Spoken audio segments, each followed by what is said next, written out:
तो सबसे पहले विलोपन विधि से इसे हल करना है। तो इसको मान लेते हैं हम प्रथम समीकरण और इसको द्वितीय समीकरण। तो विलोपन विधि में आपको बताया था हमने कि या तो x के पद को समान करना है या तो y के पद को समान करना है दोनों समीकरण में। तो हम देख सकते हैं, यदि इनको हम थोड़ा आसान बनाना चाहें तो प्रथम समीकरण को कुछ हम ऐसा भी लिख सकते हैं कि 2 और 3 है इसमें, तो 2 3 का लासा आएगा 6, अर्थात हम इसमें 6 से गुणा कर देते हैं। तो प्रथम समीकरण में पहले 6 से गुणा करने पर, तो 6 का गुणा x/2 में, फिर 6 का गुणा 2y/3 में, फिर 6 का गुणा ऋण के 1 में। तो 2 से ये कटेगा, आ जाएगा आपका 3x। इसी प्रकार से 3 से ये कटेगा तो 2 और 2 2 4, 4y, और ये आ जाएगा 6 एकम 6।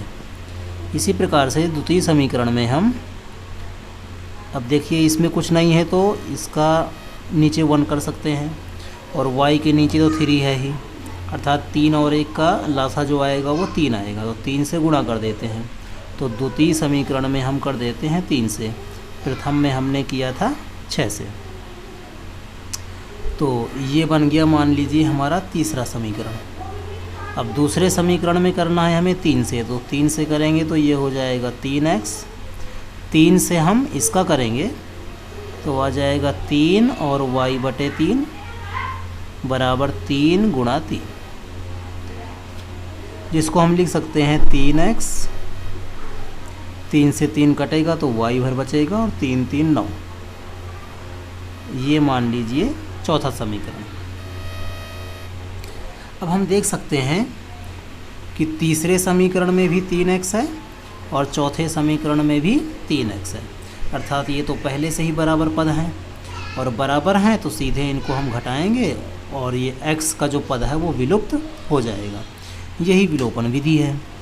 तो 3 में से हम चौथे समीकरण को घटा रहे हैं, तो घटा देते हैं। तो 3x घट करके 0 हो जाएगा, इधर है 4y और इधर है माइनस का y, और जब इसको घटाएंगे तो यहाँ पर ऋण का निशान आ जाएगा। इसी प्रकार से इसमें है ऋण का 6 और घटाएंगे हम 9 को, तो 4y और ये ऋण का हो जाएगा धन, अर्थात ये बन जाएगा 5y। इसी प्रकार से 9 और 6 ऋण धन हो जाएगा, अर्थात 15, और निशान आ जाएगा ऋण का। 5 से काटेंगे 15 को तो y का जो मान है वो आ जाएगा ऋण का 3।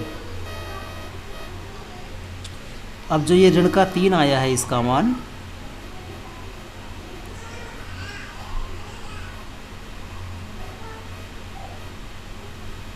ऋण का जो 3 आया है इसके मान को हम पहला, दूसरा, तीसरा या चौथा किसी भी समीकरण में इसको हम रख देंगे तो हमारा जो है x का मान भी आ जाएगा। तो जो हमें आसान लगेगा समीकरण उसी पे रखेंगे। तो हमें चौथे नंबर का समीकरण कुछ आसान सा लग रहा है, तो हम चौथे वाले समीकरण में इस y के मान को रख देंगे। तो लिखेंगे हम 3x ऋण y का मान है ऋण 3, तो ऋण 3 रखेंगे यहाँ पर, और बराबर में है 9। तो 3x 9, ऋण का धन 3 होगा जो कि दाएं पक्ष में आकर के ऋण का 3 हो जाएगा।